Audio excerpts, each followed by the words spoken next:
नमस्कार, आप सभी को बात करते हैं उत्तर प्रदेश यूपी की सबसे बड़ी महत्वपूर्ण 50 ऐसी खबरें जो कि वाकई में बहुत ही इंपॉर्टेंट खबरें हैं। सबसे पहले जान लेते हैं सभी सुर्खियों के बारे में। जो इंपॉर्टेंट खबरें हैं उनकी सुर्खियां जान लेते हैं कौन कौन सी खबरें हैं। जैसे बात करेंगे यूपी के अंदर काफ़ी ज़्यादा हीट वेव देखने को मिल रही है, यानी कि अब रात में भी काफ़ी ज़्यादा गर्मी देखने को मिल रही है। वहीं बात करेंगे यूपी के अंदर 47 डिग्री पार हो चुका है पारा। वहीं उसी के बाद बात करेंगे कि 25 मई को सार्वजनिक अवकाश घोषित होगा और उसी के बाद जानेंगे किस तरह से पीएम किसान सम्मान निधि योजना की 17वीं किस्त मिल पाएगी।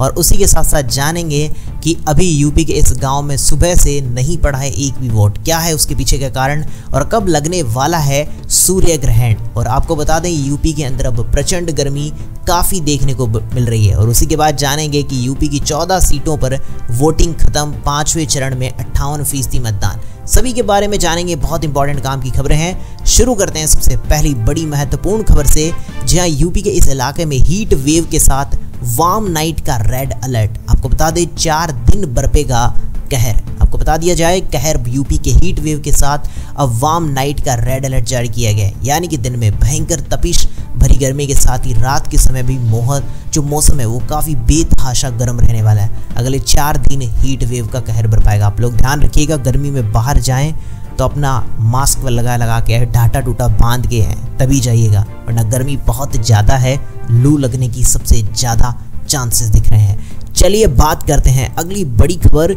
यूपी में पारा 47 डिग्री पार। आज मतदान वाले दिन जो जिलों में काफ़ी धूप और लू का असर देखने को मिला। आपको बता दें रविवार को, यानी कल की बात करूं उससे पहले दिन की, जिसमें आगरा प्रदेश में सबसे गर्म स्थान रहा, जहां डिग्री जो बात की जाए 48 डिग्री सेल्सियस पहुंच गया। और मौसम विभाग के अनुसार सोमवार को बुंदेलखंड में प्रचंड भीष्म ग्रीष्म लहर चलने का अनुमान बताया जा रहा है। उसी के बाद बात कर लेते हैं पब्लिक हॉलीडे के बारे में। खुशखबरी आप सबके लिए, 25 मई को रहेगा सार्वजनिक अवकाश। जी हां, आपको बता दें लोकसभा सामान्य निर्वाचन 24 के छठे चरण की 25 मई को वोटिंग होगी और इस वजह से मतदान वाले जिलों में सार्वजनिक अवकाश है। ये छुट्टी 14 नेगोशिएबल इंस्ट्रूमेंट एक्ट 1981 के तहत किया गया है। किसी भी व्यवसाय व्यापार जितनी भी वो सब के सब बंद रहने वाले हैं। उसी के बाद बात कर लेते हैं पीएम किसान सम्मान निधि योजना की जो 17वीं किस्त है वो कब आएगी। आपको बता दें अगर आप लोगों ने अपना जो KYC वो पूरा नहीं कर रखा तो वो करके रख लीजिएगा। जल्द ही आपकी पीएम किसान सम्मान निधि योजना की किस्त आने वाली है, जो 2-2 हज़ार रुपये मिलते हैं, तो जल्दी आ जाएगी 17वीं किस्त। और काफ़ी बड़ी चीज़ है, जो लोगों को 2-2 हज़ार रुपये मिलते हैं, काफ़ी अच्छी चीज़ है। वो सबको मिल रहे हैं कि नहीं मिल रहे, कमेंट में एक बार बता दो, लगा दो हाजिरी, बता दो। चलिए इसी के बाद बात करते हैं अगली बड़ी खबर। यूपी के इस गांव में एक भी नहीं पड़ा है वोट। वजह जानकर आप सब चौंक जाएंगे और हो जाएंगे मजबूर। इस गांव में लोगों ने चौराहों पर मतदान बहिष्कार के पोस्टर लगाए और सभी मतदान केंद्र के बाहर मतदान का विरोध कर रहे हैं। जी हाँ, आपको बता देना चाहते हैं क्या हुआ है, जिसमें 5वें चरण के मतदान थे। जी हाँ, उसके अंदर क्या हुआ है खुद आप जानकर हैरान हो जाएंगे। जी हाँ, कौसाबी का एक ऐसा गांव है अभी तक जहां मतदान हुए। जानकारी के अनुसार अभी पता चला है कि कौसाबी के सिरातू तहसील के हिसामपुर माडो गांव के हजारों ग्रामीणों ने मतदान से इनकार कर दिया और इस गांव में लोगों ने मतदान करने के लिए बहिष्कार के पोस्टर लगाए। और सही में अगर यहाँ पे बताऊँ आपको, मतदान केंद्र पर बैठे चुनाव कर्मी वोटरों के आने का इंतजार करते रहे, लेकिन सुबह से दोपहर तक कोई भी वोट देने नहीं आया। ग्रामीणों में काफ़ी नाराजगी देखने को मिल रही है। यूपी के महोबा में भी नहीं डला है एक भी वोट, आप देख सकते हैं। और अगर पढ़ना चाहें प्रॉपर तो पोज करके एक बार पढ़ सकते हो। उसी के बाद बात कर लेते हैं अगली बड़ी खबर।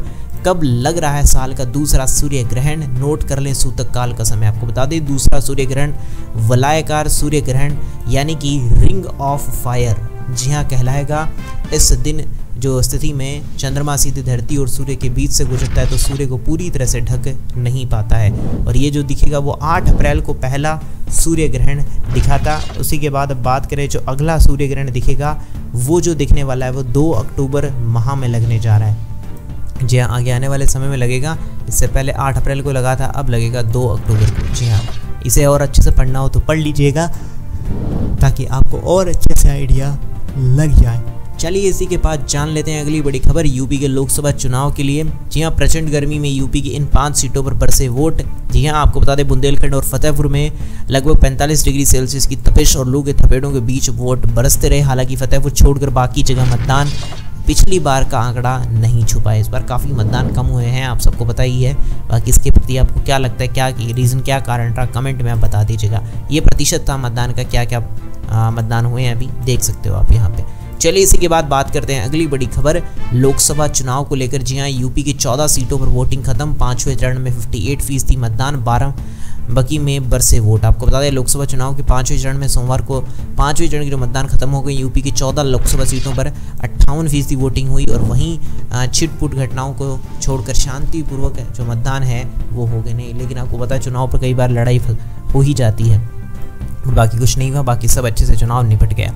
चलिए इसी के बाद बात कर लेते हैं अगली बड़ी खबर। जेवर एयरपोर्ट से जल्द जुड़ेगा खुर्जा रोड, कई जिलों में होगी कनेक्टिविटी। आपको बता दें जेवर एयरपोर्ट को खुर्जा रोड से जोड़ने का प्लान है और उसके लिए व्यवहारिकता रिपोर्ट तैयार की जा रही है। रिपोर्ट तैयार होने के बाद जमीन अधिग्रहण का प्रस्ताव तैयार कर जिला प्रशासन को भेजा जाएगा, जिसमें एयरपोर्ट जुड़ जाएगा इस रोड से। तो वाकई में ठीक है, ठीक है।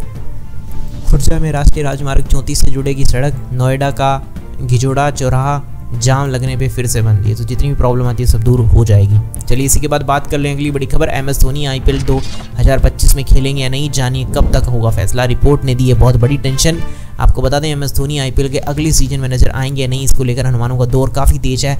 अब एक ताज़ा रिपोर्ट में जिसमें धोनी के IPL 2025 में खेलने का जो लेकर है वो दावे हैं। बाकी आने वाला समय ही बताएगा क्या होगा। सवालों के घेरे में रही है फिटनेस। जी हाँ, फिटनेस की वजह से हो सकता है लौट चुके हैं घर महेंद्र सिंह धोनी। बाकी और डिटेल पढ़ना चाहो तो पोस्ट करके पढ़ सकते हो। इसी के बाद मैं बात कर लेता हूँ अगली बड़ी खबर। जम्मू कश्मीर में फिर जीता लोकतंत्र, बारामूला में टूटा वोटिंग का रिकॉर्ड, अब तक का सर्वाधिक मतदान। आपको बता दें बारामूला लोकसभा सीट पर लोकसभा चुनाव के 5वें चरण में हुए मतदान में वोटिंग का रिकॉर्ड सभी पुराने रिकॉर्ड को तोड़ते हुए 59% दर्ज किया गया, जो अब तक का सबसे ज़्यादा वोटिंग देखा गया है। चलिए इसी के साथ बात कर लेते हैं अगली बड़ी खबर। PRSU इंटीग्रेटेड कोर्स में नहीं ले सकेंगे 2 से अधिक प्रयोगात्मक विषय। आपको बता दें PRSU में जी हाँ 5 वर्षीय इंटीग्रेटेड कोर्स अभ्यर्थी अब 2 से ज़्यादा प्रयोगात्मक विषय नहीं ले सकेंगे। इसे लेकर विश्वविद्यालयों में नोटिफिकेशन जारी हो गया। वहीं इलाहाबाद विश्वविद्यालय में जो 60% थी, जी हाँ जो 60% अगर सीटों पर सापेक्ष प्रवेश होगा, ऐसा कुछ है। बाकी और अच्छे से पढ़ना चाहो तो पोज करके एक बार पढ़ सकते हो। इसी के बाद बात कर लें अगली बड़ी खबर। 5 करोड़ का फर्जी चेक पास कराने बैंक पहुंचे जालसाज, ऐसे हुआ मामले का खुलासा। आपको बता दें मुजफ्फरपुर में 2 युवकों ने फर्जी चेक के जरिए 5 करोड़ रुपए अन्य खाते में ट्रांसफर करने की कोशिश की।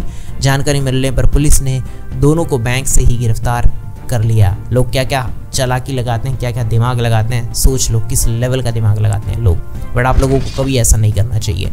चलिए इसी के बाद जान लेते हैं अगली बड़ी खबर। रेल यात्रियों के लिए बड़ी खुशखबरी, 33 दिन बाद रेल ट्रैक से हटे किसान, रद्द ट्रेनें चलाने की घोषणा। आपको बता दें रेल यात्रियों के लिए खुशखबरी आ चुकी है, किसानों का आंदोलन खत्म हो गया है। 33 दिन से रेलवे ट्रैक से किसान हट गए और उसके साथ ही रेलवे ने रद्द ट्रेनों और रूटीन मार्ग से संचालन की घोषणा भी कर दी है। वाकई में अच्छी खबर है। इसी के बाद बात कर लेते हैं अगली बड़ी खबर। 18 लाख मोबाइल नंबर होंगे बंद, टेलीकॉम कंपनियों को DOT का निर्देश। आपको बता दें DOT ने टेलीकॉम कंपनी को 18 लाख से ज़्यादा मोबाइल नंबर को बंद करने के निर्देश दिए हैं। टेलीकॉम कंपनियां जल्द ही इन मोबाइल नंबर सिम कार्ड को ब्लॉक कर सकती है और इन मोबाइल नंबर का इस्तेमाल साइबर फ्रॉड के लिए किया गया था। ये सारे नंबर जल्द ही बंद हो जाएंगे, तो साइबर फ्रॉड और कम होगा। चलिए इसी के बाद बात कर लेते हैं अगली बड़ी खबर। कैसे पटरी पर आएगी बायजूस की गाड़ी, अब एक साथ इन 2 दिग्गज कंपनियों ने कर दिया है टाटा बाय बाय। जी हाँ, एडटेक फर्म बायजूस के एडवाइजरी पैनल में शामिल SBI के पूर्व चीफ रजनीश और इन्फोसिस के पूर्व CFO मोहन दास पई ने कंपनी का साथ छोड़ने का मन बना लिया और उसकी जानकारी फाउंडर रविंद्र यानी कि जो बायजू रविंद्र है उसको दे दी गई है। बाकी अब देखते हैं क्या होता है बायजूस का, आने वाले समय में पता चलेगा। बाकी ये थी उत्तर प्रदेश यूपी की सारी आज की काम की बड़ी महत्वपूर्ण खबरें और विश्व में जो भी इंपॉर्टेंट खबरें थी वो भी मैंने साथ में ऐड कर दी हैं। तो ये कैसी लगी सारी की सारी खबरें मुझे कमेंट सेक्शन में बता दीजिएगा। वीडियो को लाइक नहीं किया लाइक कर दीजिए, चैनल सब्सक्राइब कर लीजिए, घंटे के निशान को दबाना मत भूलिएगा। मैं मिलूंगा ऐसी अच्छी और वीडियो के साथ, तब तक के लिए जय श्री राम, जय हिंद, वंदे मातरम।